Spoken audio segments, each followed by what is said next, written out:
Salut Deep Investor, aujourd'hui on va regarder le Bitcoin, l'Ethereum et le XRP. Allez, c'est parti pour la vidéo.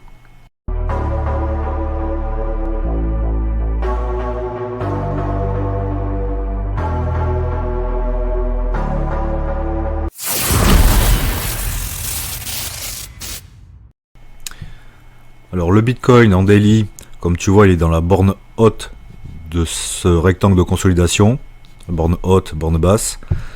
Il vient retester ce W haussier. Bien sûr, c'est un peu méché, mais comme tu vois, les cours restent sur ces niveaux-là. Donc, pour moi, on est toujours bien orienté pour aller enclencher la deuxième jambe de hausse du Bitcoin qui va nous amener direction les 200 000 voire plus. Si on zoome un peu en 1 heure, donc on voit qu'il y a des acheteurs sur ces niveaux-là, là, sur les 101 000 à peu près. Bien sûr, il y a eu quelques mèches les heures précédentes, mais tu vois quand même que ça résiste bien. Aussi au niveau du RSI, comme tu vois, bien sûr, les vendeurs ont la main, mais il y a quelques velléités du Bitcoin de repasser au-dessus de sa moyenne mobile, la moyenne du RSI. Donc ça, on sent quand même que les acheteurs sont là. Et puis c'est des bons points d'entrée, tu vois, quand il y a des excès baissiers sur le RSI, les cours ont très vite rebondi. Hein.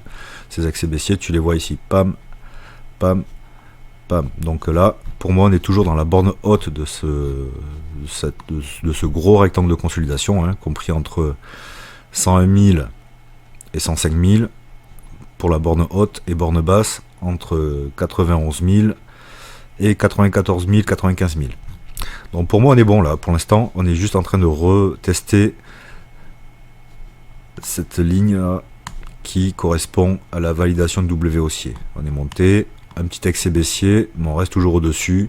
Donc pour l'instant, on est toujours très bien orienté, et à l'instant T, il n'y a pas de raison que le Bitcoin aille chercher la borne basse de cette consolidation. Côté Ethereum, hop, on va se remettre en daily. En daily, comme tu le vois, pareil, on a cette grosse résistance hein, au niveau des 4000 $. Hein. Là, pareil pour l'Ethereum, on est en train de former la dernière épaule de cette tête-épaule inversée. Épaule, tête, épaule. Donc, pour l'instant, on suit le scénario que je préconise, c'est-à-dire consolider sur ces niveaux-là, ne pas breaker à la baisse les 3000 $, et donc consolider pour breaker cette ligne de tendance baissière et remonter vers le haut pour aller chercher les 4000 $. Et une fois qu'on break les 4000 $, c'est direction les 6000 $ pour l'Ethereum. Alors pourquoi je suis toujours confiant concernant ce bull run 2025? Tout simplement parce que le Bitcoin n'a pas encore fait sa deuxième jambe de hausse qui est censée nous amener à 200 000 $. Aussi, on commence à voir le dollar américain qui commence un peu à baisser.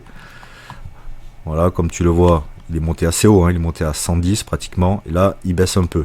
Donc pour permettre au Bitcoin et à tout le secteur crypto de partir à la hausse, il va falloir quand même que le dollar passe déjà sous les 106, et vraiment le bull run sera enclenché sur le Bitcoin dès qu'on passera sous les 105. Voilà, direction ces niveaux-là. Et après, c'est quand les breaks là, je te dis que là, le Bitcoin est déjà à 300 000. Hein.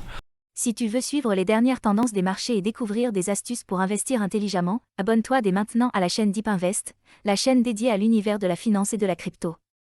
Et n'oublie pas de consulter les liens dans la description pour avoir accès à encore plus de contenus exclusifs.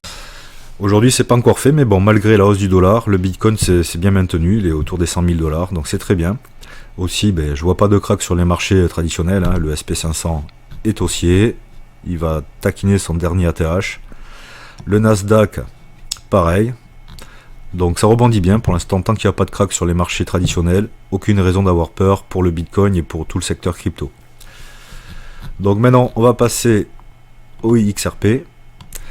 Le XRP, on va se mettre en 1 heure. Voilà, donc le XRP, comme tu vois, suite au break de ce train de consolidation qu'on a breaké le 14 janvier, on est monté aller chercher les 3,40 $, Et là, comme je t'ai dit dans ma dernière vidéo, en 1 heure, tu vois qu'il est en train de congestionner, de consolider dans ce nouveau triangle de consolidation. Voilà. Et après, il y a des niveaux importants là en termes de cours pour le XRP. C'est déjà un seuil psychologique, ne pas briquer à la baisse les 3 $. Pour l'instant, on est encore loin. On est à 3 $ et 8 centimes. Si vraiment on le baisse, on le break à la baisse, on break les 3 $, un excès baissier pour amener le XRP dans le pire des cas aux 2,80 $. Mais pour moi, on est toujours bon. Comme tu vois, on est vraiment dans ce triangle de consolidation. Et c'est normal aussi que le XRP souffle un peu.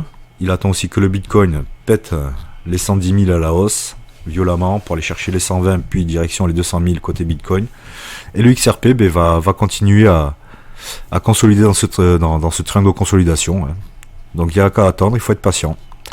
Voilà, mais tout se passe extrêmement bien pour le Bitcoin, l'Ethereum qui a quand même un fort potentiel, et lui il n'a pas encore breaké son ATH, donc il y a du gros potentiel sur l'Ethereum. Faut pas oublier que c'est la deuxième crypto après le Bitcoin. Et le XRP, comme tu le vois en daily, il est parfait. Voilà, grosse consolidation, break, on fait un x4, on reconsolide dans ce triangle de consolidation, on le break, on va chercher les 3,40, et là pareil, il consolide.